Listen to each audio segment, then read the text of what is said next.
AP అసెంబ్లీలో ముఖ్యమంత్రి చంద్రబాబు నాయుడు మాట్లాడుతున్నారు. లైవ్లో చూద్దాం. వాళ్ళే చేస్తారు. ఎప్పటికప్పుడు స్వాపింగ్ ద్వారా మీకు కరెంట్ అవసరం ఇస్తాం, మీ దగ్గర తిరిగి ఇస్తూ ఉంటారు. అయితే ఇది రావడానికి కొంతమంది ముందుకు రారు కాబట్టి ఇప్పుడు ఏం చేశామంటే దగ్గర 1327 మెగావాట్లు 3,85,000 పంప్ సెట్స్ సమానంగా రాష్ట్రం మొత్తం అమలు చేయబోతున్నాం.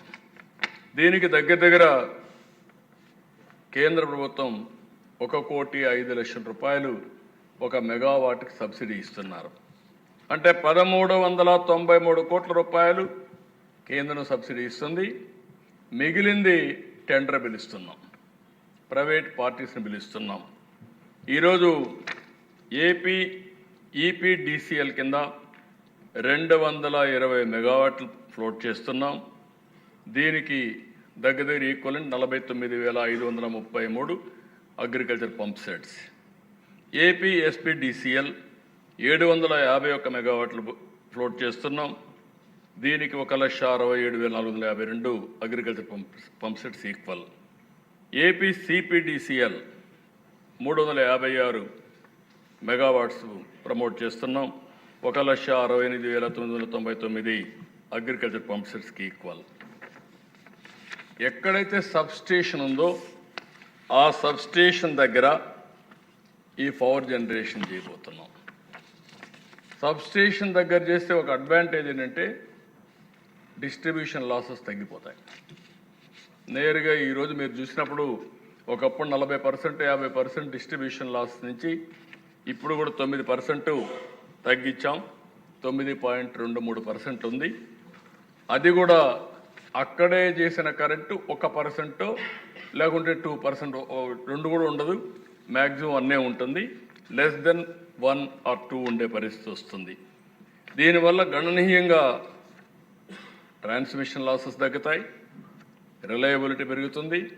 వ్యవసాయానికి కావాల్సిన డే టైం కావాలి, ఆ డే టైం వస్తుంది.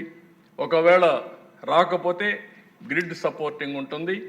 ఎప్పటికప్పుడు గ్రిడ్ సపోర్ట్తో కరెంట్ ఇచ్చే పరిస్థితి వస్తుంది.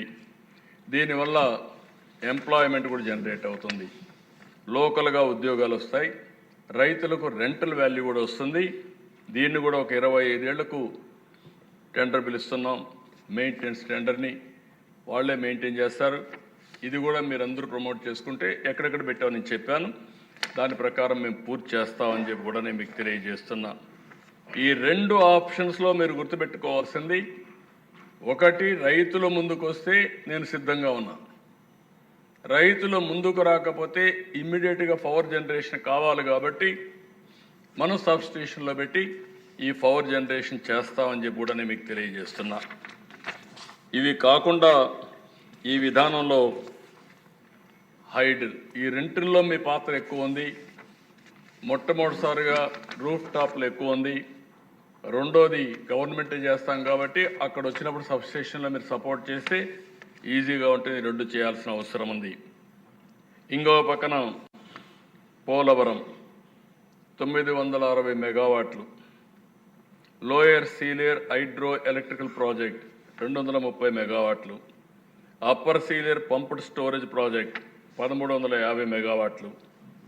ఇవన్నీ కూడా ఇవి కాకుండా 5 gigawatts pumped storage project joint వెంచర్తో ఎన్హెచ్పిసితో అగ్రిమెంట్ చేశాం. ఈ పనులన్నీ పూర్తి చేస్తే చాలా వరకు ఉపయోగపడుతుంది. ఆంధ్రప్రదేశ్ ఒక అడ్వాంటేజ్ ఉంది, సోలార్ ఉత్పత్తి చేసే కెపాసిటీ మన దగ్గర ఉంది. విండ్ ఎక్కువ వచ్చే అవకాశాలు మన దగ్గర ఉన్నాయి.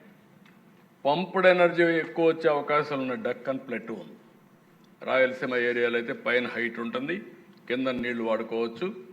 నేను అందుకే మీకు చెప్పాను, బనకచర్ల టు పోలవరం అనుసంధానం అయితే నీటి సమస్య కూడా ఉండదు. ఇక్కడ నీళ్లు రొటేషనే, ఒకసారి కిందికి వస్తాయి, మళ్ళీ నీళ్లు పైకి లిఫ్ట్ చేస్తారు, మళ్ళీ పవర్ జనరేట్ చేస్తారు. It is a continuous process. ఈ టెక్నాలజీ నేను ఇప్పుడు కదా దిశ సమైక్య ఆంధ్రప్రదేశ్లో 95-97లో రివర్సబుల్ పంప్స్ పెట్టి అప్పట్లోనే left main Srisailam left main కెనాల్లో అప్పుడే పెట్టాం. అప్పటి నుంచి ఆపరేట్ అవుతుంది. అప్పట్లో మాకు అవసరమైంది ఈవినింగ్ టైమే అవసరమయ్యేది. ఆ పీక్ టైంలో దానికోసం పెట్టి చేశాం. ఇప్పుడు 24/7 పంప్డ్ ఎనర్జీ వల్ల చాలా వరకు బ్యాలెన్స్ అవుతుంది. సోలార్ డే టైం వస్తుంది, ఎండ ఉంటేనే వస్తుంది.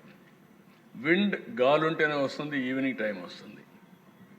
రెండు మ్యాచ్ కాని సమయం ఉంటుంది. ఆ సమయంలో పంప్డ్ ఎనర్జీ ఆపరేట్ చేస్తాం. Pumped energy of and on కూడా చాలా ఈజీగా ఉంటుంది.